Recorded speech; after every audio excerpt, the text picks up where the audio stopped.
하신 우리 모든 성도님들에게 이처럼 하나님의 그 은혜와 그 무엇보다 이처럼 하나님을 향한 열심 앞에 하나님께서 더 많은 것을 채우시는 일 함께 하시기를 주의 이름으로 축원드립니다. 우리가 지난주에 오늘 본문은 사실 지난주에 계속되는 본문입니다. 우리가 지난주에 그 말씀을 나눴다시피 우리 손에 있는 것, 특별히 재물의 문제, 재물은 하나님께서 우리에게 맡기신 것이다. 그래서 하나님은 저런 하나님의 것을 다른 어려운 이들에게, 우리 이웃들에게 잘 나누어주고 도와주고, 그래서 신음하는 이들이, 어려움을 당하는 이들이 이렇게 하나님의 은혜를 체험하도록 하는 데에 하나님 사용하시기를 원하신다라는 것에 대해서 우리가 지난주에 살펴보았습니다. 그런데 마지막에 바리새인들은 그 말을 듣고 비웃었다라고 말씀하고 있어요. 근데 사실 여기에는 합당한 그들이 그렇게 생각할 만한 이유가 있습니다. 오늘 본문에서는 그들은 돈을 좋아하는 자들이기 때문에 라고 그렇게 밝히고 있습니다만은 사실 여기에는 어떤 신앙에 대한 어떤 그들 나름대로 어떤 신앙관이 그 속에 있어요. 근데 사실 어디서 많이 들어본 신앙관이에요. 그럼 무슨 얘기냐면 하나님은 하나님을 잘 섬기는 자에게 복을 주신다라는 거예요. 그래서 많이 들어봤죠. 그래서 우리 많이 들어보지 않았습니까? 하나님은 하나님을 잘 섬기는 이들에게 복을 주신다. 문제는 여기 이 복이라는 것이 상당 부분 재물과 관련이 있어요. 또는 사회적으로 사회적 지위를 얻는 것, 힘 있는, 또 권세 있는. 예를 들어서 가장 많이 사용하는 예화로 드는 것이 바로 요셉 아닙니까? 다니엘 아닙니까? 하나님께 복을 받았더니 큰 나라의 총리가 되었다. 하나님을 잘 믿었더니 어디에 노가 되었다. 많이 여기에 들어갔잖아요. 특별히 재물과 관련해서는 우리가 가장 많이 예를 드는 사람이 바로 이삭입니다. 이삭. 하나님을 잘 믿었더니 똑같이 심었는데 이삭은 100배가 나요. 똑같이 심었는데. 이처럼 하나님을 잘 믿는 사람의 복으로 이 세상에서 잘 되는 것이라고 우리가 그렇게 들어왔고 한편으로 또 그렇게 생각하고 있습니다. 그렇지 않은 분들도 있으리라 생각을 하지만 바리새인들 역시도 마찬가지로 하나님을 잘 섬겼기 때문에 하나님께서 우리에게 재물을 주신 것이다 라고 그렇게 생각을 하고 있었어요. 그렇기 때문에 결단코 이 재물, 돈이 많은 게 하나님을 섬기는 일에 전혀 방해가 되지 않는다라고 생각을 했어요. 전혀 방해가 되지 않는다. 근데 그들이 얼마나 돈을 좋아하냐면 누가복음 20장 47절에 보시면 그들은 과부의 재산을 삼킨다라고 말씀하고 있어요. 과부의 재산을 삼킨다. 왜 과부인가? 과부는 땅이 없습니다. 그러니까 소위 말해서 가난할 수밖에 없어요. 가난해질 수밖에 없어요. 돈이 필요해. 돈이 필요하면 어떡합니까? 어디 가서 돈을 빌려와야 돼. 돈을 누구한테 빌리니까? 돈이 많은 사람한테 돈을 빌려야 돼.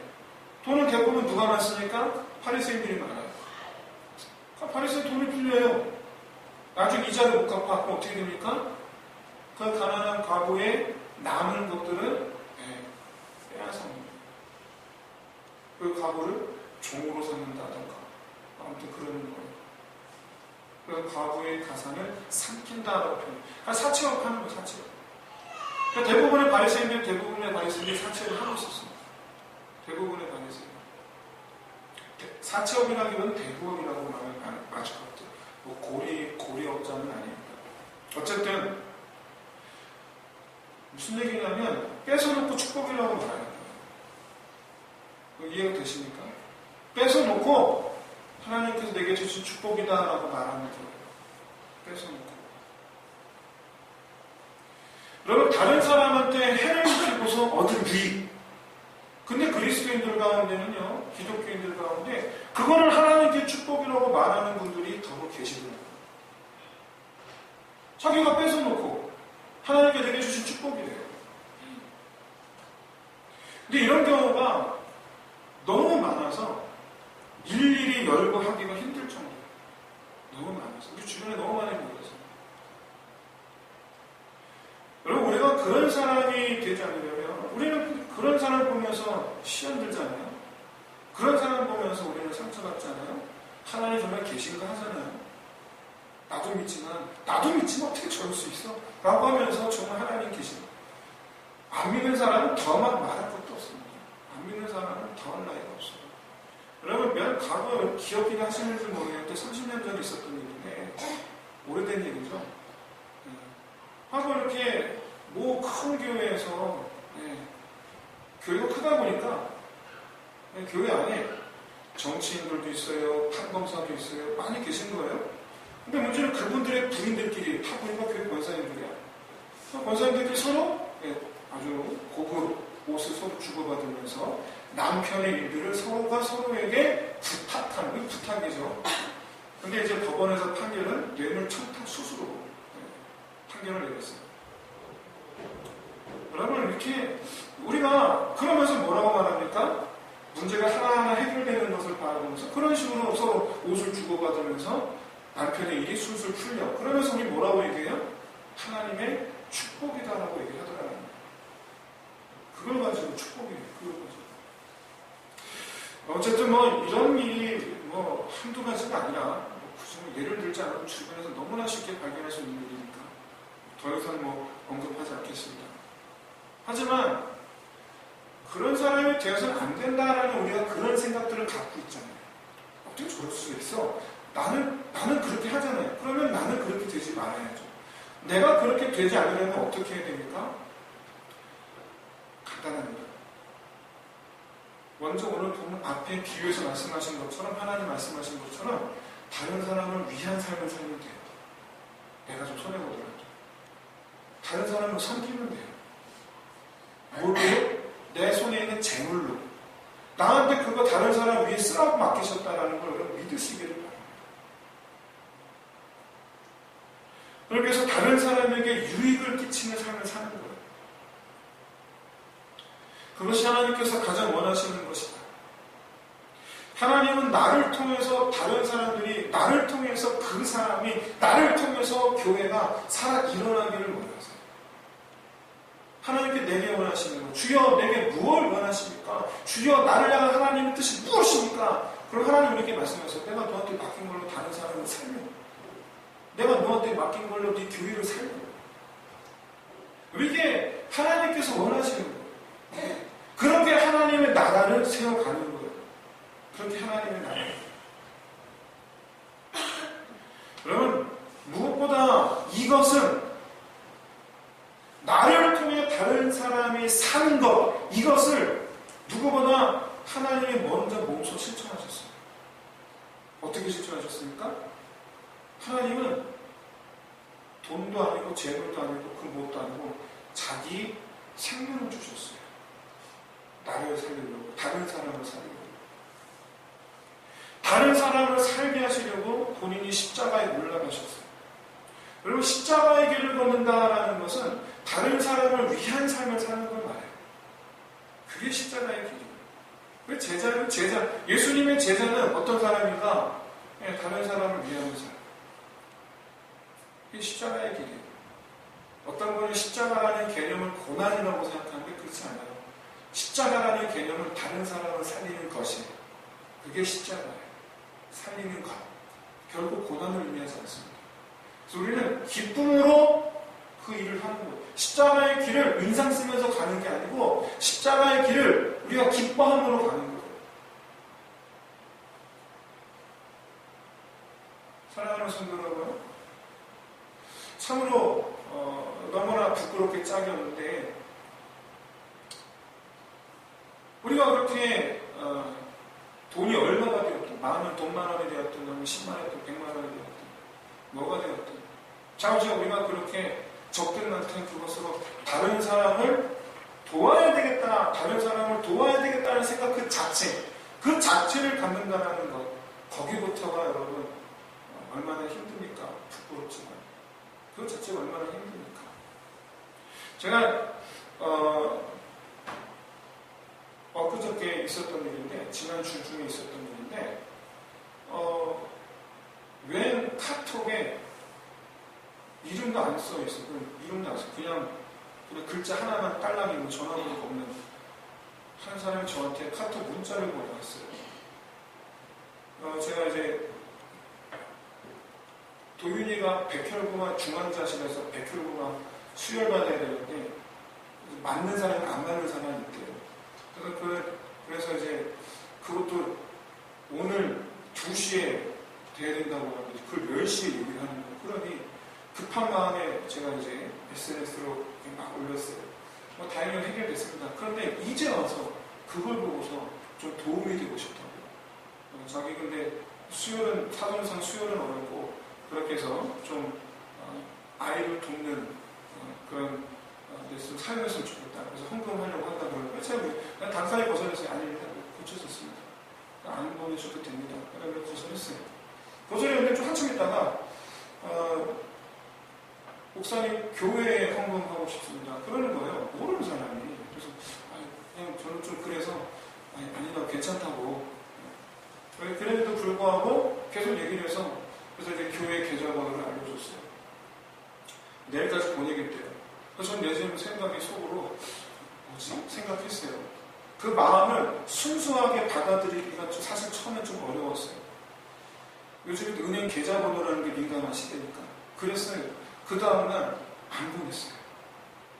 그래서 조금 생각이 좀 이상해. 뭐지? 그 다음날 금요일인데 안 보냈어요. 진짜 뭐지? 은행 마감됐는데 뭐지? 그래서 여러 가지 의심과 생각이 있었는데 저녁 10시에 금요일날 저녁 10시에 갑자기 띡 하고 문자가 왔어요. 목사님 이제 보냈습니다. 그러는 거예요. 그래서 그래서 그 자리에서 핸드폰을 확인했어요. 여러분 놀라지 마세요. 300을 보냈어요. 그래서 카톡이 황당해서 제가 이게 무슨 돈이냐 너무 많다. 그랬더니 딱 한마디 하더라고요. 자기가 군대에서 있을 때 2015년 군대 있을 때 어떤 집에가 어떤 폭발 사건이 있었대요. 그래서 가정 생략하고 여차여차해서 하나님 앞에 내가 취직하면 첫 열매 하나님께 드리겠다. 라는 마음 그때 품었는데 이제야 그걸 실천이 되는 거예요. 이제 자기 쳐다보는 너무 마음이 우리 일면식도 없어요. 보지도 못고 여러분 다른 사람을 돕고자 하는 그 마음 자체 갖는 것부터가 여러분 시작이에요. 다른 사람을 돕겠다는 마음 갖는 것부터. 이것이 우리 그리스도인의 삶의 첫 걸음이에요. 그리스도인이라 하면 그리스도를 따르는 사람, 그리스도를 따르는 사람이라 하면 그리스도께서 하신 일을 하는 사람, 그리스도께서 하신 일을 한다는 것은 다른 사람을 살리는 일을 하는 것부터. 그것부터. 그리스도인이라 하면 예수를 믿는 것이 아니고 믿는 것이죠. 그런데 그게 아니고 믿는 것이 그래서 그냥 마음으로 믿는 그 자체를 말하는 것이 아닙니다. 다른 사람을 품는 것부터. 바리새인들은요, 자기들이 부자이기 때문에 자기들의 신앙관에 의하면 우리는 하나님께 복을 많이 받은 사람이에요. 그래서 지금까지 내가 살아온 내 삶이 잘못되지 않았다라는 거예요. 우리는 잘못되지 않았어. 우리는 하나님의 축복을 이만큼 받았으니까 우리는 잘못되지 않았어. 우리는 옳은 사람이에요. 우리가 옳아. 그런데 하나님 보시기에는 옳은 사람, 똑바르게 고든 옳은 사람이 아니고 굳은 사람이에요. 굳은 사람이들을 하는 거예요. 중심을 보시는 하나님의 눈, 속일 수가 없죠.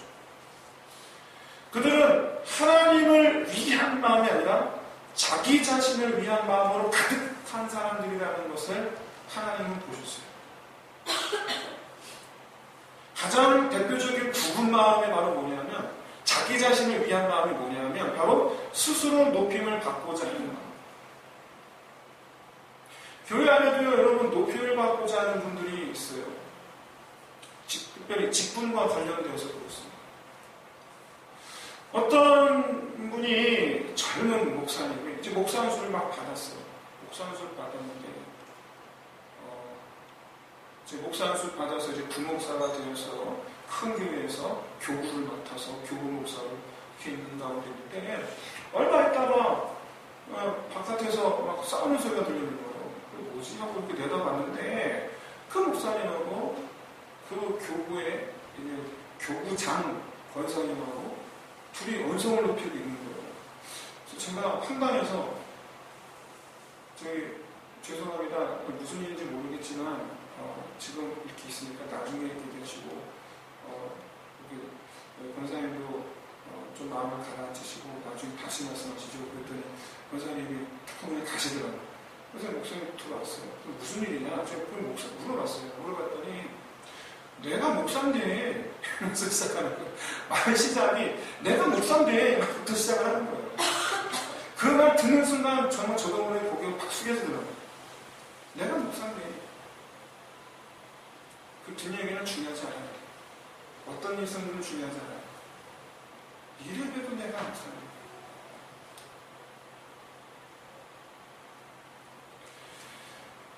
어떤 분은 그렇게 장로가 되고 싶어 하세요.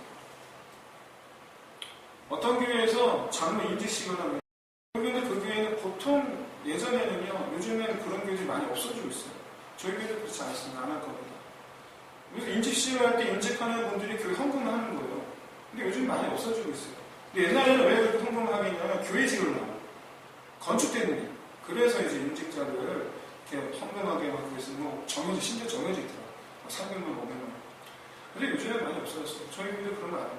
굳이 그런 거 하지 않아도 교회는 하나님이 세우시는 거예요. 근데 그래서 이제 뭐 이렇게 헌금하고 그런 거 아니에요. 그냥 이제 임직식 하는데 목사님이 이제 안수하고 장로인데 이렇게 세운 다음에 갑자기 품에서 돈 봉투 꺼내서 하나 주는 거예요. 목사님 꺼내서 주는 거예요. 그러면 주시면 다 한다는지 뭐지? 하고 쳐다보는데 하시는 말씀이 장로는 어린아이 똥 닦아주는 부모와 같습니다. 어린아이 똥 닦아주는 부모와 같습니다. 그러니 이제부터 얼마나 수고하시겠습니까? 이제 교회의 부모님 되신 분들에게 이제 아이를 얻게 되신 이 부모님 되신 분들에게 드리는 격려금입니다. 여러분 직분이라는 건 그 자체가 섬기는 자가 되었다는 것을 선언하는 거예요. 섬기는 자가 되었다. 똥 닦아주는 사람이 되었다는 것을 선포하는 거예요. 그게 직분자예요. 우리가 내가 뭐가 되었다 라는 거에 대해서 참 그게 인정받는 것 같고 그게 마치 내가 인정받는 것 같고 그리고 마치 그게 내가 이 교회에서 참 쓸모가 있고 참 필요가 있는 그리고 또 한편으로는 정말 목사님이 그렇게 나를 그렇게 이렇게 나를 그렇게 기대해주고 나한테 그렇게 해주는 그런 의미로 받아들인다면 여러분 큰 오해입니다. 큰 오해. 성도를 향한 목사의 신뢰가 결부가 된 임직식이라면 하지 말아야 돼요. 하지 말아야 돼요. 하나님께서 세우신 거죠. 그럼 하나님 왜 세우시는가? 똥 닦아줘요. 그렇게 해서 여러분 우리는 그렇게 정말 하나님 앞에 정말 내가 주를 위해서 우리 교회 성도들 우리는 성도지만 참 약하잖아요. 우리 스스로가 잘 알듯이 나 자신을 내가 알듯이 여러분 우리 참 약한 사람들이에요. 왜 그런 성도들을 이렇게 있게 세워준다는 것이 여간 힘든 일이 아니지 않습니까? 그런데 그것이 어떤 분에게는 굉장히 즐거워요. 어떤 분에게는 굉장히 즐겁고 어떤 분이니까 엄마 아빠 내가 이렇게 똥 닦아주는 게 얼마나 즐거운지 몰라요. 애기 이렇게 떠내게 주는 게 얼마나 즐거운 일인지 몰라요. 그 즐거운 일이에요. 여러분 이와 같이 우리가 섬기는 자, 이 자리에 계신 모든 분들이 전부 직분자가 되시기를 주의 이름으로 축원드립니다. 15절에서 미워하다라는 단어가 있습니다. 이 미워하다라는 이 단어는요, 특별히 성경에서 하나님께서 우상을 미워하다라는 표현을 쓰실 때 사용되는 단어예요. 그러니까 용서함이 없어요. 절대로. 우상을 미워하는 미워함, 그건 절대 용서가 없어요. 그리고 원수예요. 결코 돌아설 수 없어요. 그런데 교만한 자들에 대해서 자기를 위하여 신앙생활하는 자들에 대해서 하나님 말씀하세요. 내가 너 원수가 되었다. 내가 미워한다. 잠언 16장 18절에서 교만은 패망의 성공이요 거만한 마음은 넘어짐의 앞잡이라. 너무 유명한 말씀이죠. 바리새인들의 생각과는 달리 하나님은 바리새인들을 원수로 여기셨다는 얘기예요. 그런데 하나님이 먼저 원수로 여기신 게 아닙니다. 사실은 바리새인들이 먼저 하나님을 원수의 자리로 놓은 거예요.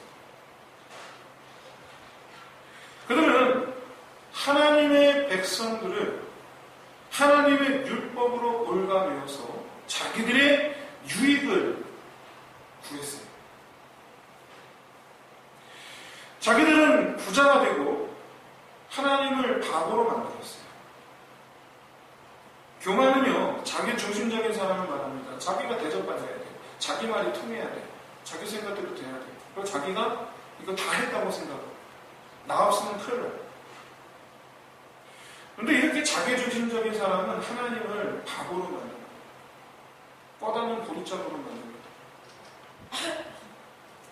근데 이런 사람은요, 보통 이렇게 성도들, 평신도 성도들보다는 교회 안의 지도자들 사이에서 빈번하게 일어나요. 아주 빈번하게 일어나요. 정작 문제는, 근데 그런 지도자들이 정작 본인들은 옳다라고 본인들은 확신한다는 거예요. 정작 본인들은 옳대.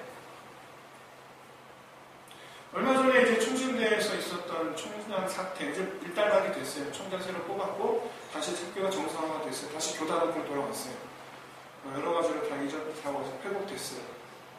어쨌든, 그 전 총장, 결국에 지금 판결받고 지금 구속됐습니다. 그런데, 자기는 지금도 자기는 학교를 위해서 일했다라고 생각하면서 뇌물, 공역, 그 다음에 배임, 횡령, 이런 이 혐의를 전혀 죄로 여기지 않아요. 지금 죄로 생각하지 않아요. 그러나 여러분, 그분 자신을 빼고는 모든 사람들이 다 알고 있듯이 자기 유익을 위해서 한 거죠. 자기 유익을 위해서 한 거지. 그것들이 학교를 위해서 한 거죠. 이렇게 여러분, 우리 주변에는요, 자신을 위해서 하는 것이면서 하나님을 위한 거라고, 교회를 위한 거라고, 그렇게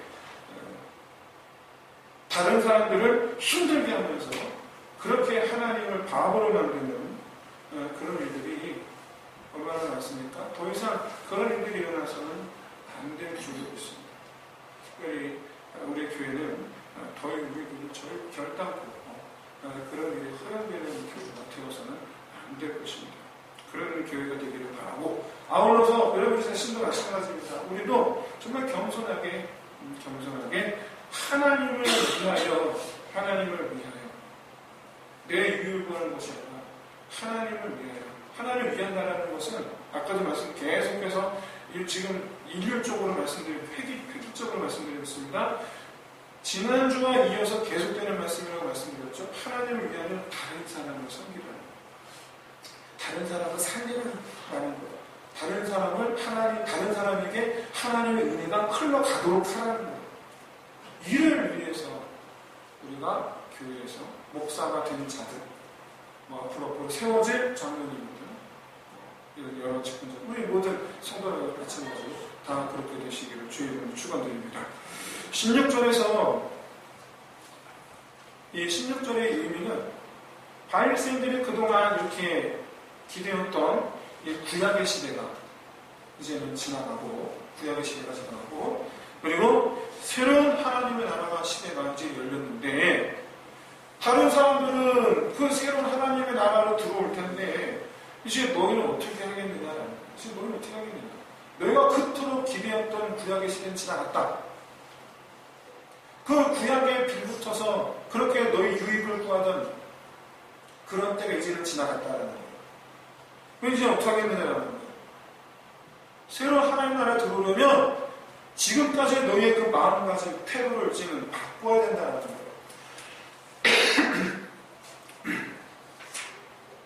이런 구약시대 성도는 태어나면 자동으로 하나님의 백성이 된다라는 혈통주의 인식이 그 저변에 깔려 있습니다.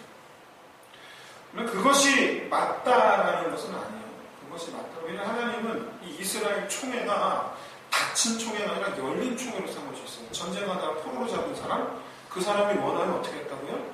하나님의 할례를 행하고 그 사람도 이스라엘 백성이 되게 하셨어요. 이스라엘이라는 말은 아브라함의 자손을 말하는 것이 아니라 이스라엘이라는 말은 하나님의 백성을 가리킵니다. 그래서 전쟁 중에 포로로 잡혔던 이들도 원하면 할례를 받고 이스라엘 사람이 될 수 있었어요. 오픈된 거예요. 하지만 이스라엘 사람들은 태어나면 자동으로 하나님 백성이 된다는 생각을 갖고 있었어요. 그런데 이 신약시대 성도는요, 신약시대 성도는 누가 됐든 누구나 본인이 하나님 나라를 향해서 달려가야 돼요. 본인이. 가만히 앉아서, 태어나기만 해도 가만히 앉아서 하나님의 백성이 되는 게 아니에요. 달려가야 돼요. 하나님 나라를 향해서 달려가야 됩니다. 즉 예수 그리스도 십자가를 향해서 뛰어가야 돼요. 십자가를 향해서. 문제는 율법입니다. 그러면 구약시대에서 신약시대로 바뀐다고 하면 율법은 파기되는 것이냐, 율법은 없어지는 것이냐? 아닙니다. 새로운 하나님 나라에서의 율법은 오히려 더 강화됩니다. 구속력이 더 강해집니다. 이 율법을 지키는 것이 믿음입니다. 사도 바울이 말하는 율법주의하고는 달라요. 예수님을 믿는다는 것은 예수님을 사랑한다는 것이고, 예수님을 사랑한다는 것은 그가 하는 말 귀를 기울이는 것이고, 그의 마음에 내가 합한 자가 되기를 힘쓰는 것이고, 그의 감정을 기쁘게 하기 위해 기쁘게 하는 것, 그것을 기뻐하는 사람, 그게 사랑하는 사람. 그래서 사랑하는 예수를 위해서 무엇이든지 하려고 준비된 마음 상태, 그게 사랑이에요. 사랑하면 복종합니다. 존경하면 복종합니다. 억지로 하지 않고 자발적으로 합니다. 한 남자가 연애를 시작했어요. 자기가 먼저 여자친구 가방을 내줘. 결혼을 했어요. 어느 날 아내가 가방을 들어달라고 해. 그랬더니 속으로 생각합니다. 남편 체면 깎아먹는 여자구나.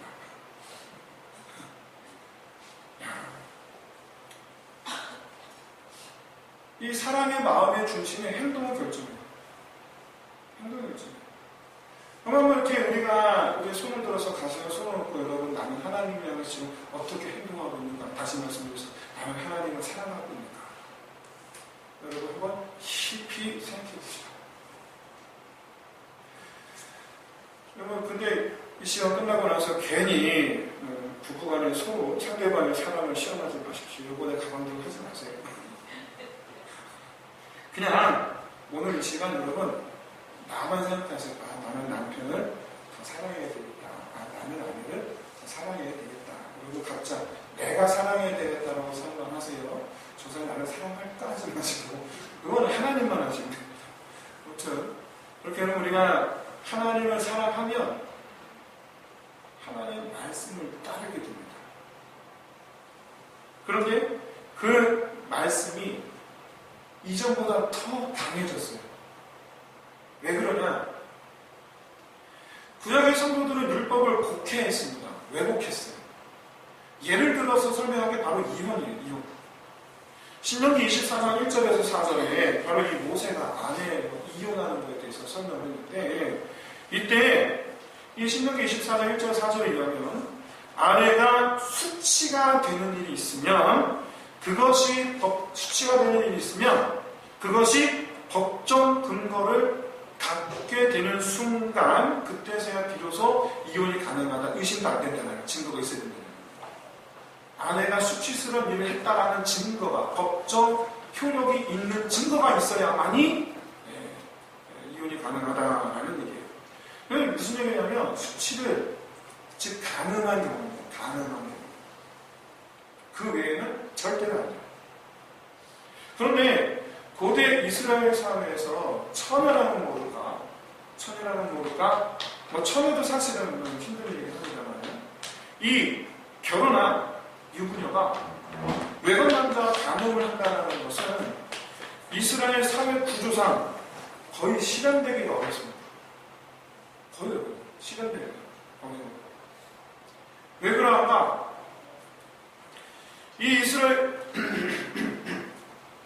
이스라엘 사회에서 유부녀들은 집에서 거의 나오지 않습니다. 집에서 거의 나오지 않아요.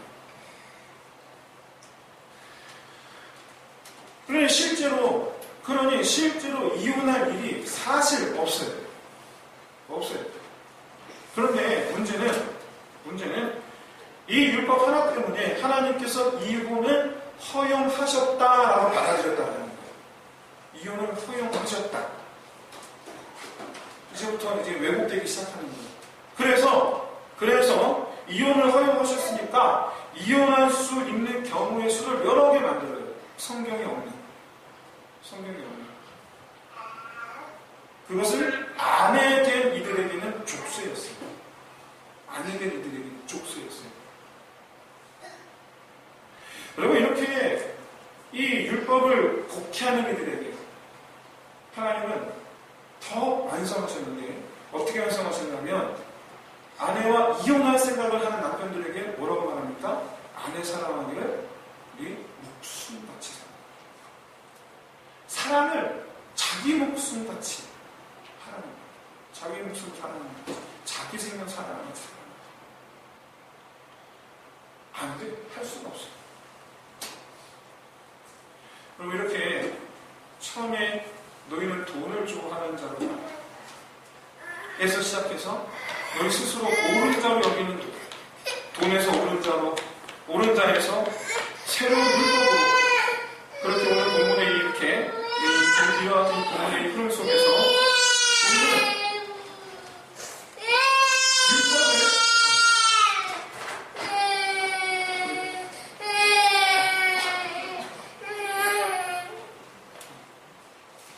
우리는 율법의 완성을 위해서, 하나님의 율법의 완성을 이루는 사람이 되기 위해서, 그럼 내가 옳은 자다라는 이 고집, 자기중심적인 이 교만함을 버리고, 지난주 말씀처럼 하나님을 위하여 내게 있는 모든 것을 사용할 수 있는, 다시 말해서 율법의 완성을 위해서 내게 있는 모든 것을 사용할 수 있는 저와 여러분 되시기를 주의 이름으로 축원드립니다.